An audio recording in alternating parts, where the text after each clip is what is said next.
ISL-ലെ ഏറ്റവും പുതിയ 2 ട്രാൻസ്ഫറുകളെ കുറിച്ചാണ് നമ്മൾ ഈ വീഡിയോയിൽ കൂടി സംസാരിക്കുന്നത്. ഒന്ന് ഒരു ഇന്ത്യൻ താരത്തിന്റെ ട്രാൻസ്ഫർ ആണെങ്കിൽ മറ്റൊന്ന് ഒരു വിദേശ താരത്തിന്റെ ട്രാൻസ്ഫർ ആണ്. ഇന്ത്യൻ താരത്തിന്റെ ട്രാൻസ്ഫർ നോക്കാം. പ്രീതം കോട്ടൽ IFL ക്ലബായ ശ്രീനിധി ഡെക്കാനിലേക്ക് സൈൻ ചെയ്തിരിക്കുകയാണ്. 2 വർഷത്തെ കോൺട്രാക്റ്റിലാണ് പ്രീതം കോട്ടൽ ശ്രീനിധിയിലേക്ക് എത്തുന്നത്. അവർ ISL-ലേക്ക് ക്വാളിഫൈ ചെയ്താൽ ഓട്ടോമാറ്റിക് ആയിട്ട് ഈ ഒരു കോൺട്രാക്ട് എക്സ്റ്റെൻഡ് ചെയ്യാനുള്ള ഒരു ഓപ്ഷൻ കൂടി ഉണ്ട്.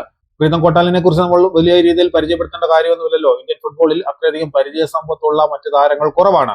കേരള ബ്ലാസ്റ്റേഴ്സിൽ കളിച്ചിരുന്ന അദ്ദേഹം കഴിഞ്ഞ സീസണിൽ ചെന്നൈയിൻ FC-ക്ക് വേണ്ടിയായിരുന്നു കളിച്ചത്. ഇനി വിദേശ താരം എവർട്ടൺ നാസിമെന്റോ എന്ന ബ്രസീലിയൻ സ്ട്രൈക്കറിനെ ഒഡീഷ FC സൈൻ ചെയ്തതായിട്ട് മാർക്കസ് മെർഗുലാഫോ റിപ്പോർട്ട് ചെയ്തിട്ടുണ്ട്.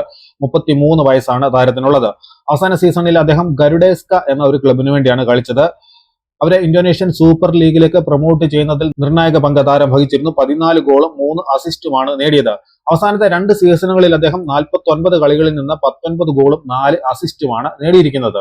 Brazil, South Korea, Bahrain, Portugal, Saudi Arabia, Indonesia, Lebanon എന്നിങ്ങനെ വിവിധ രാജ്യങ്ങളിൽ കളിച്ച അനുഭവ സമ്പത്ത് അദ്ദേഹത്തിനുണ്ട്. അതുകൊണ്ട് തന്നെ ഏഷ്യൻ രാജ്യങ്ങളിൽ അദ്ദേഹത്തിന് നല്ല ഒന്നാന്തരമായിട്ട് കളിച്ച അനുഭവ സമ്പത്തുമുണ്ട്. അങ്ങനെ എവർട്ടൺ നാസിമെന്റോ എന്ന താരം ഒഡീഷ FC-യുടെ മുൻനിരയിലേക്ക് എത്തുകയാണ്. പ്രീതം കോട്ടൽ എന്ന ഡിഫൻഡർ ശ്രീനിധി ഡെക്കാനിലേക്കും സൈൻ ചെയ്തിരിക്കുന്നു.